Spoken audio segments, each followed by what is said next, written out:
Tony Marinaro. Ho! Comment ça va, Bello? Ça va très bien, toi. Hey, félicitations à Charles-Étienne Brunet. Charles-Émile. Charles-Émile Brunet. Pourquoi Ouais. j'ai dit Charles-Étienne? Charles-Émile Brunet. Si jamais il y a un Charles-Étienne Brunet, on le félicite aussi. On le félicite, mais Ouais. Charles-Émile, repêché au draft de la MLS aujourd'hui par Ouais. Nashville. Tony, tu m'apprends ça? là? Oui. C'est 3 rondes, c'est 30 joueurs par ronde, donc c'est 90 joueurs. Il est sorti en 3e ronde, 80e au total. Wow. On s'entendait déjà qu'il soit repêché parce que il y avait 45 invitations qui étaient données pour avoir un genre de mini-camp d'entraînement de 4 jours. Et lui était un de ces 45 joueurs-là. Il faut dire qu'il y avait aussi des équipes, des joueurs qui étaient dans le final pour le championnat national qui ne pouvaient pas aller au camp parce qu'ils jouaient dans le championnat national. Puis en parlant de championnat national, il y a un gars de Gatineau qui s'appelle Nicolas Markovic, que je connais bien. Il a déjà joué pour l'académie du CF Montréal. Puis même là, on lui avait proposé un contrat à un moment donné. Mais en voyant qu'eux autres n'avaient pas d'équipe dans la MLS Next Pro, ils ont dit, on te propose un contrat à MLS, mais on va t'envoyer en CPL. Puis c'est là que lui a dit, non, je suis pas intéressé à aller à CPL là, parce que, non, je vise plus haut que ça. Donc, il a décidé d'y aller, de se joindre au NC State, North Carolina State, pour jouer dans la fameuse NCAA. Son équipe a perdu dans la finale du championnat national. Ils ont perdu en prolongation, en golden goal. Ceci étant dit, Nicolas Markovic a été repêché premier au total aujourd'hui. Wow. Un gars du Québec, un gars de Gatineau qui a été repêché premier au total. Donc, en tout cas, on a 2 Québécois. On a Nicolas Markovic et Charles-Émile Brunet. Puis félicitations à Papa aussi, Mathias. Ouais. Doit pas être nable, c'est effrayant. Écoute, j'ai jamais été à Nashville. Ça a l'air que c'est une très belle ville. Mais mes amis m'en parlent. Et j'ai toujours voulu trouver une raison pour y être, en espérant qu'il va pouvoir faire le grand club d'ici 1 an ou 2 ou même 3 si ça prend. Puis, mais tu sais, il n'y a rien de garanti. Montréal a levé la tête sur un petit gars comme ça. Disons il faisait partie de leur pré-académie à un moment donné, puis là, ils l'ont coupé. Et là, ils l'ont pas repêché aujourd'hui. Mais écoute, être repêché, c'est quelque chose. C'est quelque chose, c'est un bel accomplissement. Mais le travail commence là. Voilà. Parce que, je te donne un exemple, il y a quelques années de ça, le CF Montréal, ils ont repêché un gars qui s'appelle Adekun, qui était le joueur de l'année dans la NCAA. Et aujourd'hui, il est dans la USL. Puis il n'y a pas d'équipe de la MLS qui sont intéressées à lui. Donc, il y a du travail à faire, mais c'est 2 bons kids, avec une bonne éthique de travail, avec beaucoup de qualité, puis je suis sûr qu'ils vont réaliser leur objectif. On leur souhaite.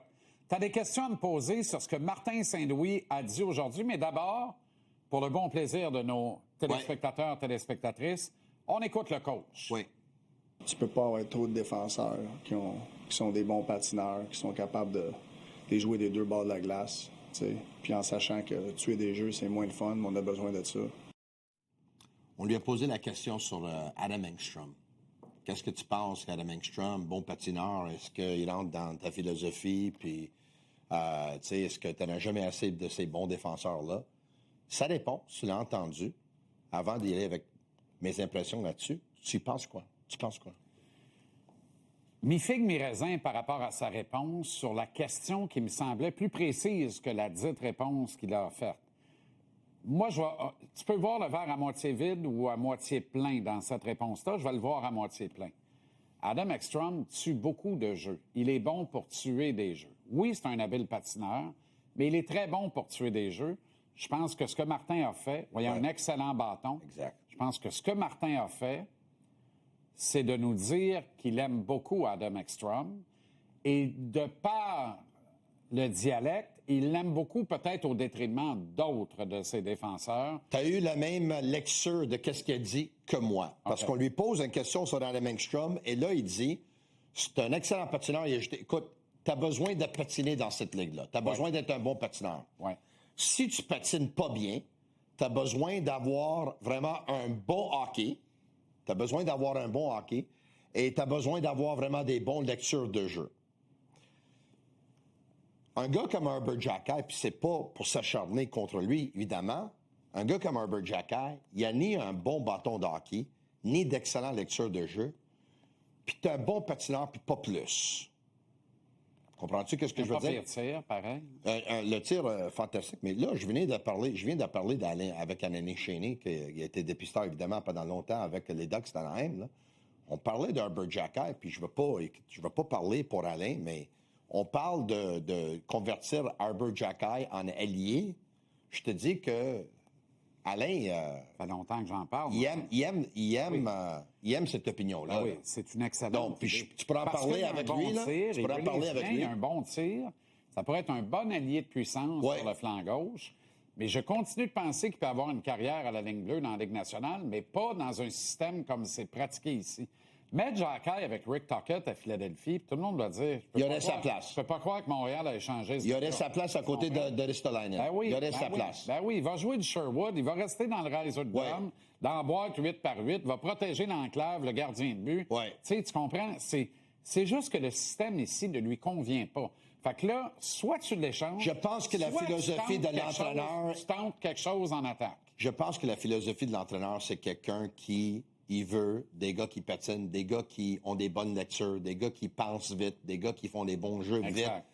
Arbor, malheureusement, n'a pas ces outils-là. Il Il y a des d'autres. ordinateurs. Il l'a Il y dit a- en début de saison, l'ordinateur. Il parlait Ouais. des ordinateurs. Mais le logiciel- L'ordinateur, là, c'est pas une calculatrice. Il veut pas des robots, par exemple, mais il veut quelqu'un qui a un logiciel Il assez raisonne comme avancé. des robots. Exact. Exact. Il Donc, veut de il- l'intelligence pratiquement artificielle Ouais. sur la glace. Encore une fois, je ne veux pas parler pour Alain au niveau de Arbor Xhekaj comme possible attaquant un jour, comme possible allié. Ça fait longtemps que je l'aurais essayé, moi. Si tu as la chance d'y parler avec Alain, il va te dire qu'est-ce qu'il pense. Ça fait longtemps que je l'aurais essayé, moi. Moi aussi. Gestion du banc de Martin Saint-Louis. Mais le fait qu'ils l'ont pas essayé jusqu'à maintenant, celle-là, ça Ben, porte à Kent croire. Hughes, j'ai carrément suggéré à Kent Hughes en entrevue il y a 2 ans et demi. Ouais, je Il m'en m'a dit, souviens. c'est pas dans les plans. Correct, pas dans les plans. Je m'en souviens. Gestion de glace. Oui. Du temps de glace de Martin. À revoir, à voir, à revoir. là. Je comprends qu'il y a de la pression actuellement. Ouais. Je sais pas. Peut-être qu'il ressent de la pression, peut-être qu'il s'en impose. J'ai de la misère à comprendre. Là. Mais ce que je vois, c'est un coach qui coupe son banc de manière effarante dans un calendrier condensé qui n'a pas d'allure. C'est très inquiétant. Le 27 minutes que Mike Matheson y a joué il y a quelques matchs de ça, là, incluant les dernières 4 minutes et demie du match. là. Donc, c'est ça, 3 minutes 58, je pense, OK. très précisément. là. Et là, Puis c'était 4-1, il l'a sorti. Là.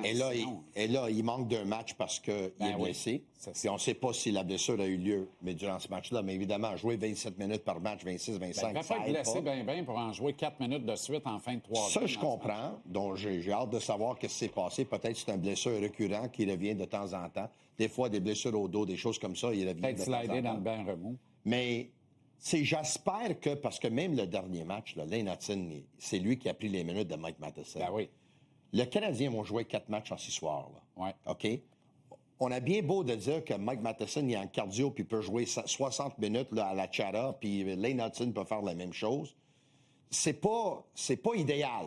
La marge d'erreur augmente trop. Donc, j'espère qu'en voyant que les Canadiens vont jouer 4 matchs en 6 soirs, ils vont jouer ce soir, ils vont jouer samedi soir, ils vont jouer dimanche soir, puis ils vont jouer mardi soir. J'espère que les Canadiens n'ont pas besoin d'utiliser Lane Hudson 27 minutes ce soir contre les Blackhawks de Chicago, qui sont sans les services de Connor Bedard. Ça serait le restant. Écoute, tu joues pas contre l'Union soviétique ce soir, là. Non. Tu sais, arrête Je vais n'importe qui dire- dans la je vais rue, dire demande... ceci, là, moi, la paire Hudson-Dobson, j'ai pas aimé ça, toi. J'ai pas aimé ça du tout. Et sincèrement, là, moi, je donnerais l'audition à Ekstrom à la gauche de Dobson, puis je remettrais Carrier avec Hudson. Puis, à un moment donné, là, Carrier est capable d'en prendre, il se replace, il joue du meilleur hockey. Avec Hudson, il a joué un match extraordinaire. Remets-moi là avec Hudson, puis donne le plus clair des minutes à ces gars-là, puis donne Ekstrom à Dobson, parce que Ekstrom est extraordinaire pour tuer des jeux. Défensivement, il fait le job. En relance, il est très habile aussi, il repère des palettes, n'en déplaise à Juraj Slavkovski. Tu sais qu'hier, tu m'as mis en beau joie le vert. Ouais. Ah, quand tu as sorti la séquence, là, puis que tu as insisté, là, moi, la séquence, en retournant au banc, je l'avais pas vue. J'avais vu le premier bout, j'avais pas vu le deuxième bout. Ah, Slavkovski. Dire une affaire, je suis Ouais. pas, hey, je suis pas content. Non, je suis pas content non plus. content de ça. Je suis pas content non plus. Mais je veux dire quelque chose. Le défenseur idéal pour Lane Hudson est évidemment un défenseur qui reste à la maison, qui est gros, qui est physique, ce que Lane Hudson n'est pas. Du yin puis du yang. Il manque juste le gros à Carrier, il y a OK? tout le reste. Je comprends. Le gars qui a le potentiel d'être ce gars-là tous les soirs, évidemment, ça va être Caden Goulet quand il va revenir. Ouais. Il a le potentiel d'être ce gars-là. Oui. Ce que je sais, c'est pas Dobson. On aurait pensé que c'était Dobson c'est parce qu'il s'est 6 pieds 4 puis 205 puis il est droitier. C'est pas lui. Donc, Dobson va être ce que j'ai dit qu'il serait quand on l'a acquis. Ouais. Un numéro 4 dans une équipe ambitieuse au Forsyth. Ça va être ça à Montréal. Il va y avoir des gars en avant de lui, big time. Dobson, c'est un gars qui fait beaucoup de choses bien, mais rien d'exceptionnel en ce moment. Exact. Puis je pense qu'il a besoin de monter d'un coche son niveau de hockey. Tu parlais de la robustesse. Moi, je suis déçu de son jeu offensif. Exact. Mais Le gars, il doit avoir des meilleures habilités que ça, là. Tu parlais de la robustesse de Carrier. Elle n'est pas nécessaire à soir contre Chicago. Tu comprends Non. mon pairing, là? Ce soir, Foligno ne joue pas. Moi, Il n'y a non, moi, personne j'ai- qui va revirer personne dans ses shorts. Vas-y avec ça. J'ai pas de problème avec tes duos de défenseurs. Ceci étant dit, toi, tu vas voir Engstrom avec qui encore? Ekstrom avec Dobson. Avec Dobson? Ekstrom, pour Ça veut- prendre soin de Dobson. Qui l'eût Mais cru? je comprends, mais ça veut dire qu'ils vont jouer plus que 20 minutes? Pourquoi pas? Moi, j'ai pas de problème avec ça. Mais d'après l'utilisation qu'on a vue d'Aaron Engstrom à date, là, 10, 11, 13, 14, Mais un je jour, doute là- qu'il va aller de là à 20. Je comprends. Un jour, il va falloir qu'on m'explique celle-là. Tu sais, à un moment donné, là, il peut aller à 20 ce soir. Moi, je l'adore. Pour une raison. Premièrement, il en jouait 23 à Laval. Oui. Il Deuxièmement, il peut aller à 20, tu sais pourquoi? C'est pas dangereux. Puis pour tout ce que tu as dit, ce soir, on s'économise. Et en s'économisant, on bat Chicago par 2. On joue une bonne petite game tranquille. On gagne par 2 en s'économisant et en distribuant le temps de glace élégamment. Contre une Ça équipe- veut dire qu'Hudson ne doit pas toucher 24. Il est entre 23 et 24. Carrier entre 22 et 23. Un Ekstrom pogne le 20.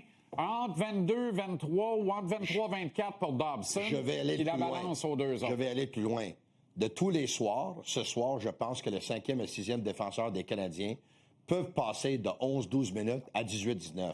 Parce que c'est le soir pour le Exactement. faire. Tu joues Exactement. contre un adversaire de l'Ouest. à la maison. Tu joues contre une équipe qui est pas bon. T'es à la maison. Ils sont très ordinaires. Tu veux le bottom, la profondeur? Même moi, ta troisième paire Ah non, sur la il- glace il- contre il- le troisième et le quatrième trio. Frank en Nazar, là, principe, t'es pas dans le trouble. C'est un bon joueur. Il a été dépêché 13e de l'année de pêchage de Slavkovski. C'est le premier joueur de centre des Blackhawks ce soir. là. Ouais. C'est une équipe très C'est un bon ordinaire. joueur de hockey dans un. C'est un bon joueur de hockey. OK. Là, Floride nous a rejoint, qui l'eût Ben. cru. Tampa est en haut. Boston, Détroit ne dérougissent pas. Il y a de la pression, là. Tu sais, regarde le Canadien. Mais il va falloir commencer à gagner des matchs de 3 façon points plus du sommet constante. de la conférence.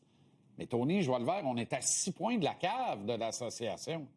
3 points du sommet de la division, pas de la conférence. Après 34 matchs, la parité, j'ai jamais vu ça. Ça n'a pas de bon sens. Ça, j'ai jamais Et vu on ça. est plus proche de la cave que de la tête de l'association. 8 points de la tête, 6 points de la cave. Buffalo n'a que 6 6 points de moins plus que Canadien. Buffalo avec et les Sabres ont un match en Un moins. match en main. Puis on dit à tel point les Sabres sont pathétiques. Exact. Non, écoute, mais il y a des matchs qu'il faut gagner. Là. Il va falloir gagner ce match-là ce soir. Tony, on avait 16 points de classement après le mois d'octobre, à la fin du mois d'octobre. 16 sur une possibilité de 22. Là, ce soir, si on gagne, on atteint les 40 points de classement à notre 34e match. L'an dernier, on l'a atteint à notre 40e match après un début de saison, un premier mois et demi atroce. Ouais. Ça te dit-tu comment on est mauvais depuis novembre? On est ordinaire depuis Très novembre. ordinaire. Pas capable de coller 2 victoires. Le jeu défensif des Canadiens depuis le fameux match à Edmonton, la défaite de 6-5 le 23 octobre, il manque beaucoup de constance depuis ce temps-là. Un bon match, un mauvais match. Un bon match, un mauvais match. Mais Dobesh au cadastre va tout régler ce soir. Ben oui! Ciao, Bello!